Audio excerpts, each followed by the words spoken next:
எல்லாருக்கும் வணக்கம். வின்ஆட்ஸில் எப்படி ரெஜிஸ்ட்ரேஷன் பண்ணுறது, எப்படி பேமெண்ட் பண்ணுறதுன்றத இந்த வீடியோவில் பார்ப்போம். ரெஜிஸ்ட்ரேஷன் லிங்க்கை கிளிக் பண்ணிங்கன்னா இந்த மாதிரி பேஜ் தான் ஓப்பன் ஆகும். ஓகேங்களா? ஸ்பான்சர் ஐடின்னு மேலே இருக்கும் 0382135006ன்னு இருக்கும். அது கீழே உங்களுடைய நேம் என்னவோ அதை நீங்கள் போட்டுக்கோங்க. அப்புறம் உங்களுடைய மொபைல் நம்பர், அப்புறம் பாஸ்வேர்ட் போட்டு சைன்அப் பண்ணணும். ஓகேங்களா? நீங்கள் சைன்அப்புன்னு கொடுத்த உடனே உங்களுக்கு சைன்இனில் யுவர் ஐடின்னு சொல்லி ஒன்று காட்டும். ஓகேங்களா? ஷோ ஆகுதுங்களா? இது தான் உங்களோட ஐடி. ஓகேங்களா? இந்த ஐடிக்கு அப்புறம் உங்களுடைய பாஸ்வேர்ட் நீங்கள் என்ட்ரு பண்ணணும். நீங்கள் பாஸ்வேர்ட் என்ட்ரு பண்ணதுக்கப்புறம் உடனே உங்களுக்கு இன்வெஸ்ட்மெண்ட் பிளான் வந்துடும். ஓகேங்களா? இதிலையே உங்களுக்கு டெய்லி இன்கம் எவ்வளோ, லெவல் இன்கம் எவ்வளோ, எல்லாமே இந்த டீட்டெயில்ஸ் உங்களுக்கு இதிலேயே வந்துடும். நீங்கள் வேறு எந்த பேஜுக்கும் போக தேவையில்ல. ஃபஸ்ட்டு இது தான் வரும். இதிலேருந்து நீங்கள் என்ன பண்ணணும் அப்படின்னா, 650 பிளான் இருக்குது, 1650 பிளான் இருக்குது. என்னை பொறுத்த வரைக்கும் இந்த 2 பிளானில் எனக்கு தெரிஞ்சு ஜாயின் பண்ணிருக்கிறது ரொம்ப நல்லது.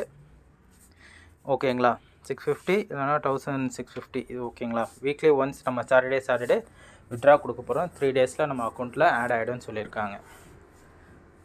ஓகேங்களா? இது வந்து 1 மந்த் 2 மந்த்ஸ் தான் போகும். அதுக்கு மேலே போக சான்சஸ் 100% கிடையாது. இன்ட்ரெஸ்ட் இருக்கிறவங்க ஜாயின் பண்ணணும் அப்படின்னா உங்களுடைய ஓன் ரிஸ்கில் நீங்கள் ஜாயின் பண்ணிக்கலாம். ஓகேங்களா? பேமெண்ட் எப்படி பண்ணணும் அப்படின்னா, இந்த இடத்துல ஜாயின் நவுன்னு இருக்குது பார்த்தீங்களா? இதை கிளிக் பண்ணிங்கன்னா போய்டும். சில பேர் என்ன பண்ணுவாங்க, இது போயிட்டு இது வேணாம்னு சொல்லி டேஷ்போர்டு கிளிக் பண்ணுவாங்க. டேஷ்போர்டு கிளிக் பண்ணால் இப்படி தான் வரும். அந்த பேஜ் வரணும்னா திருப்பியும் நம்ம 3 கோடை கிளிக் பண்ணிவிட்டு இந்த ஆக்டிவேஷன் இருக்குது பார்த்தீங்களா? அதை கிளிக் பண்ணிங்கன்னா இந்த பேஜ் வந்துடும். ஓகேங்களா?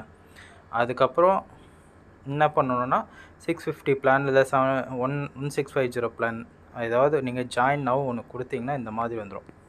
ஓகேங்களா? இந்த எஸ் பேங்க்கோடைய அக்கௌண்ட் நம்பருக்கு நீங்கள் காப்பி பண்ணி கூகுள் பே இல்லைனா ஃபோன்பே மூலமாக நீங்கள் அனுப்பிச்சிட்டு இந்த இடத்துல உங்களை யூடிஆர் நம்பர் போட்டு சப்மிட் பண்ணிங்கன்னா 30 மினிட்ஸ் ஆகும் உங்களோட ஐடி ஆக்டிவேட் ஆகிறதுக்கு. ஐடி ஆக்டிவேட் ஆனதுக்கப்புறம் என்ன பண்ணணும் அப்படின்னா, ஆட்ஸ்ன்னு போகணும். இந்த இடத்துல ஐடி ஆக்டிவேட் ஆகலை, ஆட்ஸ்ன்னு வந்தவொடனே ஒரு வீடியோ வரும். 30 செகண்ட் ஓடும். வீடியோ ஃபுல்லாக முடிஞ்சதுக்கப்புறம் தான் கீழே கிளைம்னு இருக்கும். அது கிளைம் கொடுத்தீங்கன்னா உங்களுக்கு அந்த அமௌண்ட் ஆட் ஆகிடும். ஓகேங்களா? இதுதான் இதில் கான்செப்ட். நீங்கள் உங்களுடைய பேங்க் டீட்டெயில்ஸ்லாம் எங்கே ஆட் பண்ணோன்னா, இங்கே வந்து ஒரு இமேஜ் மாதிரி இருக்கா, அதை கிளிக் பண்ணிவிட்டு மை பேங்க்னு இருக்குது பாருங்கள். அதை கிளிக் பண்ணிங்கன்னா உங்களுடைய bank name, branch, account holder name, account number, IFSC code போட்டு கரெக்டாக போட்டுட்டு அப்டேட் கொடுத்தீங்கன்னா அப்டேட் ஆகிடும். ஓகேங்களா? பேங்க் டீட்டெயில்ஸ் இப்படி தான் அப்டேட் பண்ணணும். டேஷ்போர்டில் கிளிக் பண்ணிங்கன்னா உங்களோட ரெஃபரல் லிங்க் இருக்கும். நீங்கள் அதையும் நீங்கள் யாருக்கு வேணால் ஷேர் பண்ணிக்கலாம். ஓகேங்களா ஃப்ரெண்ட்ஸ்? இப்படி தான் ஆக்டிவேஷன் பண்ணணும். உங்களுக்கு லைவாகவே நான் ஷோ பண்ணியிருக்கேன்.